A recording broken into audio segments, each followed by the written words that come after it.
अगवा से किनारा कब चला बिचवा में कहां चला तू अकेले अरे किनारा में चलवा कि बिचवा में चलवा मेरा आ गया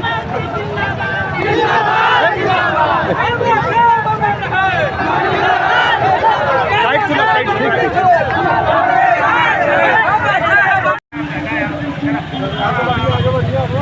आगे बढ़ाइए आगे बढ़ाइए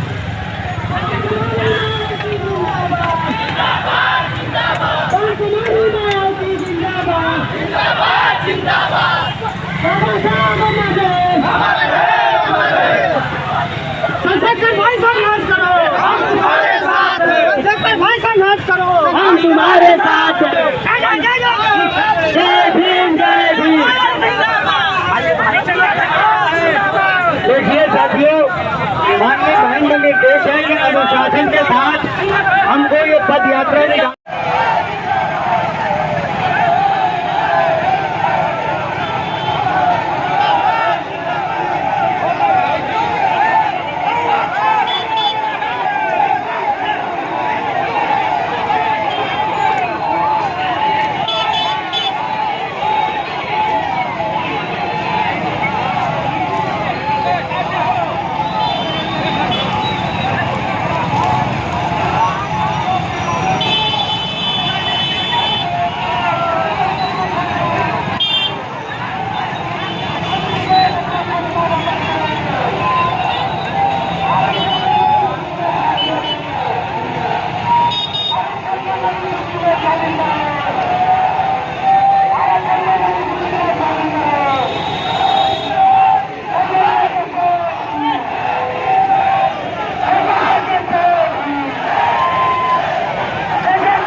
हम अपना अधिकार लेते रहेंगे, लेके रहेंगे। आज माननीय बहन जी के आदेश पर पूरे प्रदेश में जो बहुजन समाज पार्टी के कार्यकर्ता हैं उन्होंने मार्च निकाला है और चीफ मजिस्ट्रेट साहब को पत्र दिया। क्योंकि बहन जी का बहुत कम निर्देश होता है सड़कों पर उतरने के लिए, लेकिन सड़कों पर उतरने का निर्देश हुआ तो उसका फ़ायदा एक ये हुआ कि आज सड़कों पर उतरने का निर्देश हुआ था, मगर लिटरल एंट्री का जो एक अंतरिम आदेश भारत सरकार ने जो पारित किया था, तो जिसमें यूपीएससी से लोगों चयनित लोगों को लेने के बजाय वो अपने मनचाहे लोगों को विचारण लोगों की सचिव स्तर के पदों पर भर्ती कराने की जो उनकी योजना थी, उस योजना पर इन्होंने रात में ही रोक लगा दी। लेकिन सवाल ये खड़ा होता है कि आज आप देख रहे होंगे कि जो दलित समाज के जो लोग हैं वो कितना गुस्से में थे, वो अपने किसी नेता के भी नहीं सुन रहे थे, क्योंकि वो नाराजगी थी। और नाराजगी किस बात की थी? नाराजगी इस बात की है कि जब से ये केंद्र में सरकार आई है भारतीय जनता पार्टी की, तब से इनका सीधा हमला संविधान को ख़त्म करने का प्रयास है या फिर ये कि आरक्षण को समाप्त करने की इनकी कोशिश है। और इसकी तमाम नज़ीर में ले भी आप शिक्षक भर्ती जो हुई है, आप उसमें देख लीजिए कि 69,000 शिक्षक भर्ती हुई। 69,000 शिक्षक भर्ती में जब लोगों ने आपत्ति की और जब हाई कोर्ट से होते हुए मामला सुप्रीम कोर्ट तक गया, तो सुप्रीम कोर्ट में लगातार सुनवाई के बाद सुप्रीम कोर्ट ने 69,000 शिक्षक भर्तियों की तमाम परीक्षाई को निरस्त करके इनको 3 महीने का अवसर दिया कि आप फिर से काउंसिलिंग करिए। सुप्रीम कोर्ट ने आदेश क्यों किया?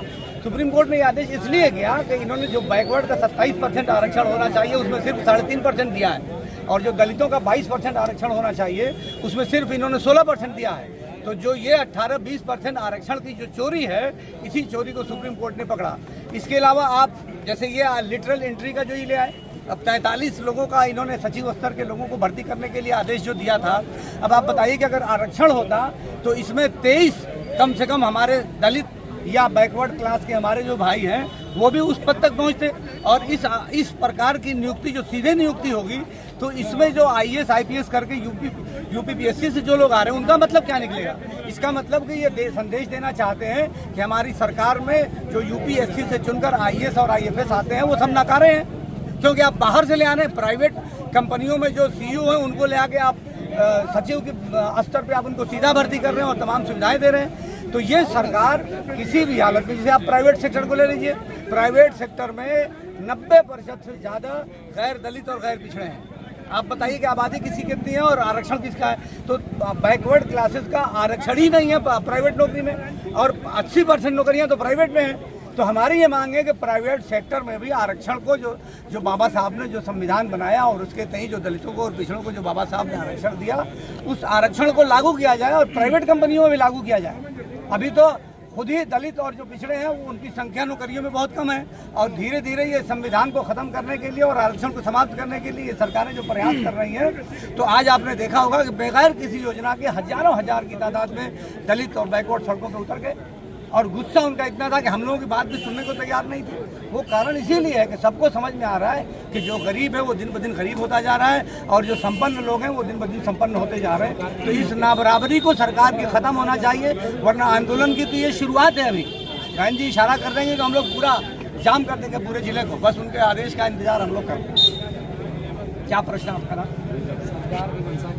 देखिए, सरकार की मंशा तो क्लियर कट है कि सरकार आरक्षण को समाप्त करना चाहती है और संविधान को बदलना चाहती है, लेकिन इस बात को लोगों ने भी समझा और कहीं ना कहीं से सरकार की पूर्ण बहुमत की सरकार नहीं आई। अब दूसरे लोगों के कंधे पर रख के सरकार चल रही है, इसलिए सरकार बैक फुट पे है और कई निर्णय इनके वापस आ गए। आप बताइए कि पिछले 10 साल में एक भी निर्णय इन्होंने वापस लिया हो तो, और इधर इस सरकार में 3-4 निर्णय इनके वापस हो गए। तो अब ये है कि जनता को ये बात समझ में आ गई है। 10 साल तक धर्म के नाम पर इन्होंने लड़ाया, जबकि यहाँ धार्मिक लड़ाई नहीं है। हिंदू और मुसलमान तो यहाँ सब एक दूसरे से ताने बाने के साथ रहते हैं। ये मीडिया उसकी जिम्मेदार है और सरकार जिम्मेदार है, और मीडिया भी जो सरकार के इशारे पे चल रही है। मैं मीडिया में भी ये संदेश देना चाहता हूँ कि आप जो लोकतंत्र है, लोकतंत्र का चौथा स्तंभ कहा जाता है, तो लोकतंत्र और आरक्षण की सुरक्षा करने की जिम्मेदारी मीडिया की है, और मीडिया सरकार के इशारे पे अगर काम कर रही है तो मीडिया को भी ऐसा नहीं करना चाहिए। आप लोगों की मांग पूरी करेंगे, ये सिलसिला चलेगा। बहन जी का जो निर्णय आ जाएगा हम उस हिसाब से चल पड़ेंगे। हम लोग तो सिपाही हैं। Thank you.